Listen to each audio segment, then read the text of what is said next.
Well, my next guest here hosted a conference last month to help American companies ship those jobs overseas. It was a seminar to teach American corporate executives how to ship those jobs overseas. He says globalization will ultimately help us all, that offshore outsourcing is not to blame for the loss of jobs in this country. He's now joined by Atul Vashist. He says it's a misconception. And welcome. And how is it a misconception? Thanks, Lou. Lou, it's a misconception because if you look at what offshore outsourcing is doing for America, it is actually helping American companies stay competitive.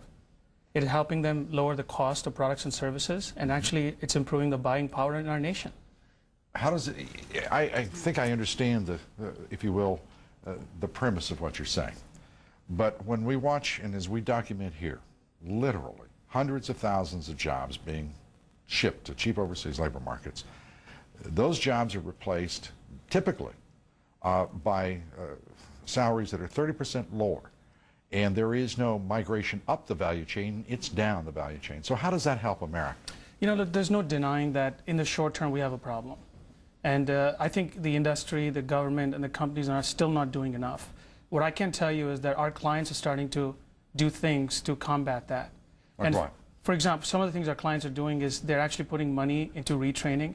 We cannot be competitive in this new global economy if our workers don't continue to update their skills, even if you're a software programmer. Let me ask you this. Engineering, software programming have unemployment rates approaching double digits in this country. What in the world are you going to train them for? Lou, technology, as you know, is changing every year. I do indeed. If 4 years ago you were doing HTML or web-based programming, you need to do a lot of different things today because that technology is old now. Right. I mean, I did my engineering degree and my MBA. I went back to Harvard last year to educate myself again. And I think that's something we absolutely have to do. That's BAFO. But let's talk about those hundreds of thousands of jobs. People glibly talk about training. Men and women who have trained themselves in a variety of skills, who have a variety of educational pursuits and degrees. I hear people start talking about training as if that's sort of a panacea. What job should they train themselves for? We are shipping high-value jobs overseas, to India, to the Philippines, to Ireland, to Poland, to Russia, for crying out loud. What in the world are we supposed to train them to do? Now, I understand the profit motive. As a matter of fact, no one's more pro-business, pro-American free enterprise than I am. But I'm also pro-American worker. What in the world? You talk about pain. We're seeing evidence of it every day.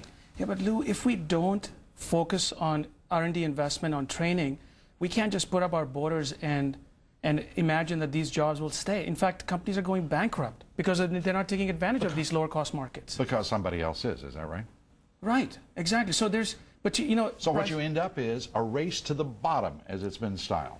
Because if one company is going over to India to get a job, to pay a salary that is a tenth of what they would be paying in this country, they're forced to compete. This is not free trade. This is not comparative advantage as envisioned by David Ricardo. This is the wholesale exportation of American wealth. Right, but Lou, the difference here is that this is a global economy. We can't imagine. I understand that. But these are all saws. Globalization has been a fact since 1987, for crying out loud. Right, and Lou, take a look at what happened to the buying power in our country. It's significantly gone up. And I know in the last 2 years, 3 years... Earnings in this country and consumption power in this country for the last 3 decades have declined. Over the past 3 years has actually fallen even more dramatically than that average over 3 decades. It's quite the inverse. Lou, I'm sorry, I beg to differ. Please. You know, if you take a look at the buying power of our country, let's take a look at the last 2 decades. We created 22 million excess jobs that were destroyed in our country. I mean, this is the Bureau of Labor Statistics number for the last 2 decades. So, we created 22 million jobs during the course of the Clinton administration from 1992 to 2000. Right. And so we created surplus jobs. So what I'm talking about is that as the economy changed, we actually created more jobs than we lost. At the same time, the buying power in the country... That's sort of evident when we say 22 million jobs. Right. No, so what is happening today is, I think this is the next evolution in the global economy. But that's wonderful, the great evolution.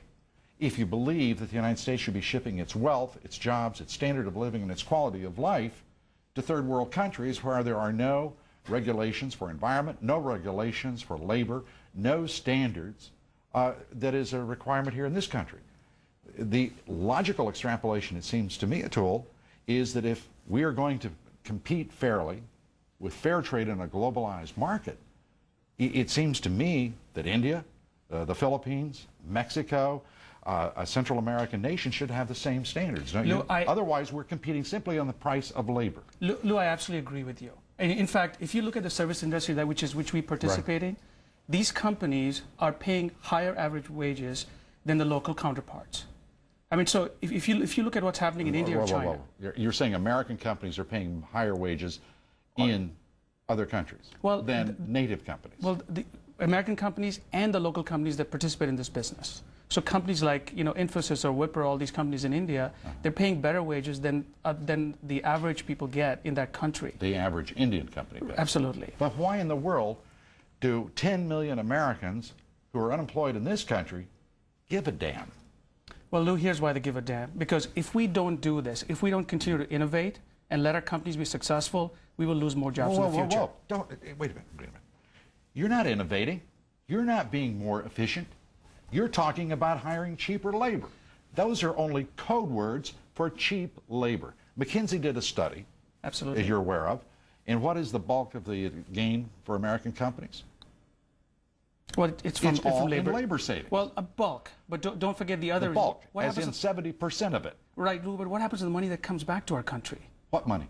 The money that's being repatriated back to the country, the savings that happen for American companies. We should ship all our jobs in, because it sounds like a highly profitable enterprise. Lou, it's easy to take a look at that.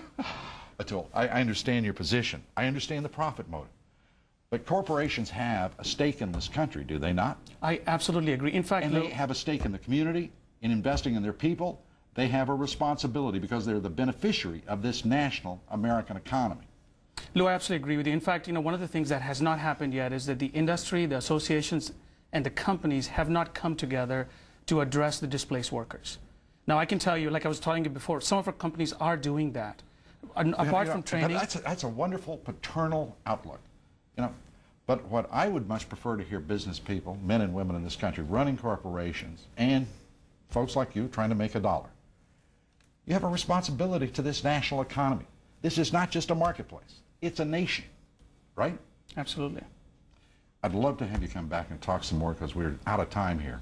Will you come back? We'll have more discussion. Absolutely. Thank you. Atul, thank you very much. Bashish.